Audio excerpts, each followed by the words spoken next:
entonces otro ejercicio de cuadriláteros que vamos a resolver y lo primero que tendremos que hacer es realizar la gráfica que corresponde al enunciado que nos proporciona este ejercicio.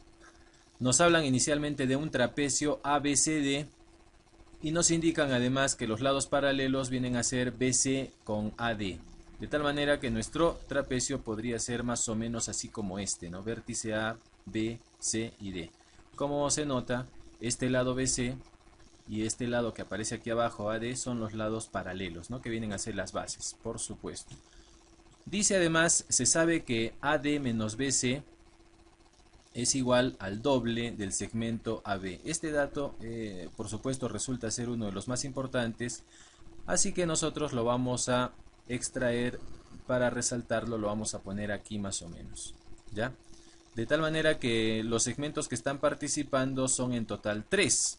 El segmento AD, que viene a ser la base mayor, el segmento BC, que viene a ser la base menor, y el segmento AB, que viene a ser uno de los lados no paralelos, ¿no? Justo el que aparece aquí en el costado izquierdo. Empezaremos asignándole al segmento AD una letra, ¿no? La letra A, por ejemplo, una A minúscula. Al otro segmento que participa, el segmento BC, le asignamos una B minúscula. Y al tercer segmento que está participando en este dato, al segmento AB, lo podemos representar con N, por ejemplo. De tal manera que si estas letras las reemplazamos nosotros en este dato nos quedaría de la siguiente manera, ¿no? A menos B es igual a 2N. ¿Sí? De tal manera que el dato ya se puede ver de una mejor manera, además que nos están indicando entonces que la resta o la diferencia de estos dos lados nos da como resultado el doble de este segmento.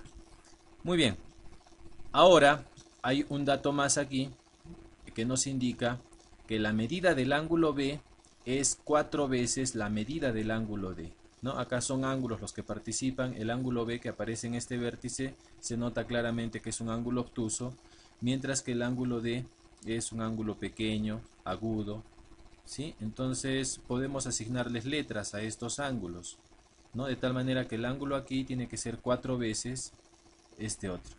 Podemos darle beta a este ángulo y el otro quedaría con 4 beta, ¿no? Por ser 4 veces la medida. Y finalmente nos dice calcular la medida del ángulo C, ¿no? La medida del ángulo en el vértice C, ¿no? Aquí.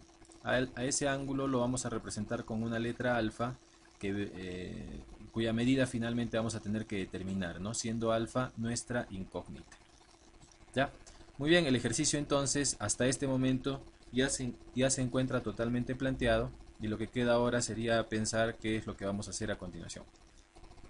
Vamos entonces nosotros, tomando en cuenta este lado CD, a trazar un segmento paralelo, ¿ya? Ustedes se van a dar cuenta en un momento por qué, ¿no? Tomando ese lado trazamos una paralela, pero que dicha paralela pase exactamente por el vértice B, ¿no? Así.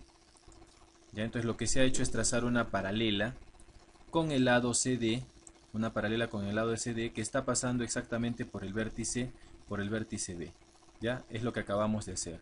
De tal manera entonces que esta figura que vamos a pintar, ¿qué clase de figura resulta ser si tiene lados opuestos paralelos?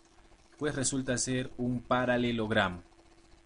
¿Qué sabemos además del paralelogramo? Sabemos que los ángulos opuestos deben ser iguales. O sea, si el ángulo acá en el vértice C es alfa, entonces el ángulo aquí también debe ser alfa. Y de la misma manera, si el ángulo aquí en el vértice D es beta, ¿no? Significa que el ángulo en el vértice opuesto también debe ser beta, ¿verdad? Ahora, como se darán cuenta, todo el ángulo acá teníamos como dato es 4 beta. Eso significa entonces que como ya tenemos aquí una beta, este otro ángulo debe tener 3 beta, ¿sí?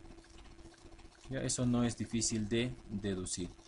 Otra cosa que podemos aprovechar es qué pasa con este ángulo, ¿no? Este ángulo debe ser igual a este, ¿no? Debe ser igual a beta, ¿ya?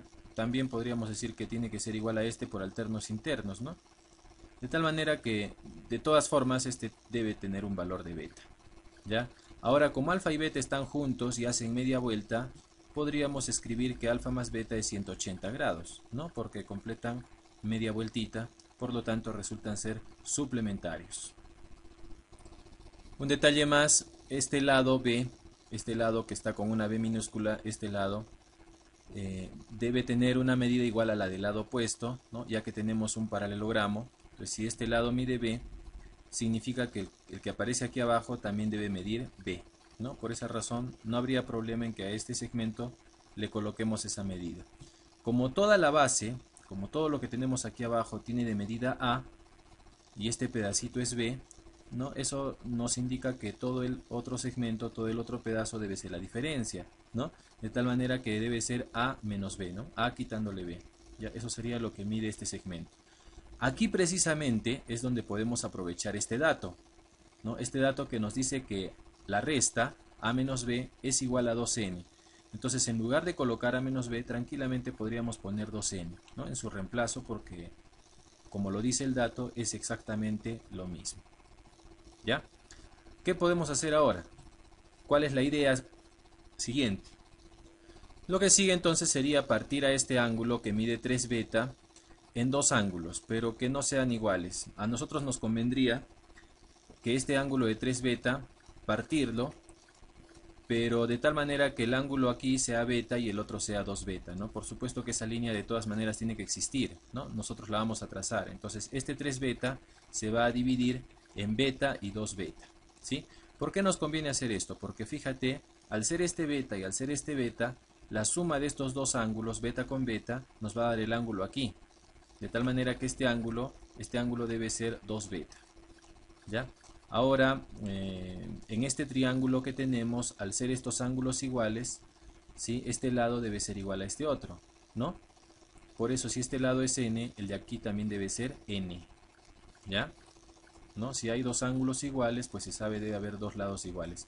Ahora, como teníamos aquí 2n, si ya tenemos n acá, entonces significa que este otro segmento también debe ser n, ¿no? Para completar los dos n. Otra cosa que podemos observar, el triángulo acá, este triángulo que aparece pintado, es isósceles, ¿no? Porque tiene estos ángulos iguales, beta, beta. Entonces, si este lado es n, este lado también debe ser n, ¿sí? ¿No? Ángulos iguales, estos lados deben ser iguales. Entonces, también podemos colocarle n ahí. Esto nos ayuda muchísimo porque este triángulo resulta tener los tres lados iguales. Entonces no es cualquier triángulo, sino es un triángulo equilátero, tres lados iguales. Se conoce además del triángulo equilátero que cada ángulo debe medir 60 grados, 60 grados y 60 grados. De tal manera que podríamos igualar 2 beta a 60 grados. ¿De dónde obtendremos el valor de beta? ¿Sí? Beta será igual a 30 grados. Este valor lo podemos reemplazar aquí. ¿Se acuerdan de este dato que teníamos que alfa y beta eran suplementarios? Entonces beta será reemplazado por 30 grados. Entonces nos quedará que alfa más 30 es igual a 180, de donde finalmente alfa tendrá un valor de 150 grados, que viene a ser nuestra respuesta final, la respuesta a este ejercicio sumamente interesante de cuadriláteros.